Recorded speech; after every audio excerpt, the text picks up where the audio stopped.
Today, let's talk about something we all deal with, the flu. But what if one of the best weapons against it was, well, right above our heads? We're talking about sunlight. Let's dig into the science here. Okay, so you've definitely wondered about this, right? Why is there a flu season? It's like clockwork. Summer comes, the flu just vanishes, winter hits, and boom, it's back with a vengeance. Is it really just about the cold weather? The usual explanation is that we're all cooped up inside during winter, breathing the same air, and that's how it spreads. And sure, that's definitely a piece of the puzzle. But what if there's something else going on? Something bigger and way more interesting that we've kind of forgotten about. And that's where we get to our first big idea, the incredible immune power of sunlight. So how does this actually work? What's the secret ingredient here? Well, it all boils down to one thing, vitamin D. Okay, so here's the Biology 101. When sunlight hits your skin, your body gets to work making vitamin D. But here's the thing. It's not just some random vitamin. It's actually a super powerful hormone that basically turbocharges your immune system. It amps up the very cells, your macrophages and T cells, that are on the front lines fighting off viruses like influenza. And look, this isn't just a nice theory. There's actual data to back it up. A paper from the National Bureau of Economic Research put a number to it. And get this, they found that just a 10% bump in sunlight before flu season hits can seriously cut down the number of cases. That's a huge measurable impact. And it's not just one study either. Researchers at Harvard looked at all the medical literature and came to a really simple, really powerful conclusion. Their words, not mine. We found that sunlight strongly protects against influenza. You can't get much clearer than that.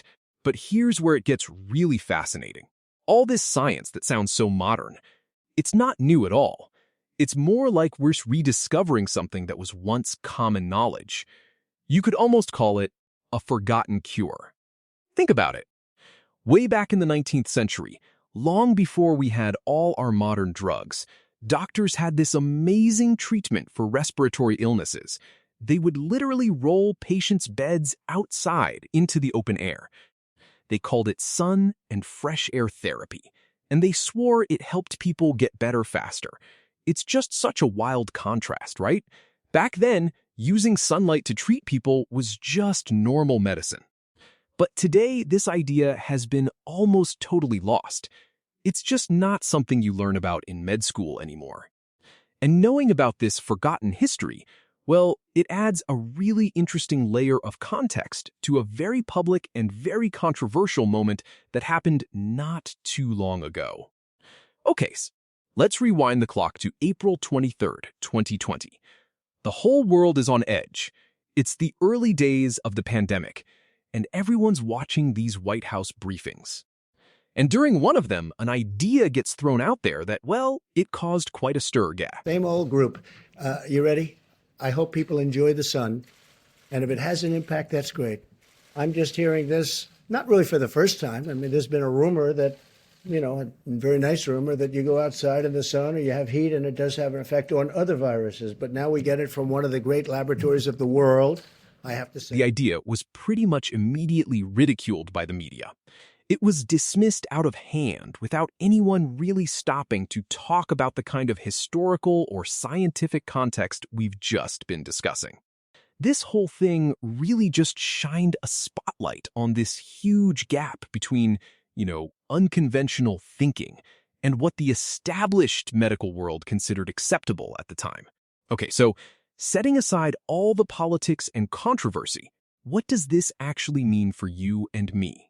What are the real takeaways here? Let's talk about how we can actually harness the power of the sun. So, what can you actually do? The recommendations are pretty straightforward. Number 1. Try to get about 15 to 30 minutes of direct sun on your skin every day. When it's winter, and that's tough, you could look into things like UV therapy lamps, or just eat more foods that are rich in vitamin D. Think fatty fish or egg yolks. And honestly, just getting outside more is a win-win. You get the sun, and you get the benefit of being in an open space where things are less likely to spread. And all of this really just leads to one big final question. If something as powerful as sunlight for fighting the flu was common knowledge 100 years ago, and then we just forgot about it, it makes you wonder what other simple natural health solutions are hiding right under our noses, just waiting to be rediscovered. What do you think about this? Drop your thoughts in the comments below. We really value your perspective. Thank you for watching.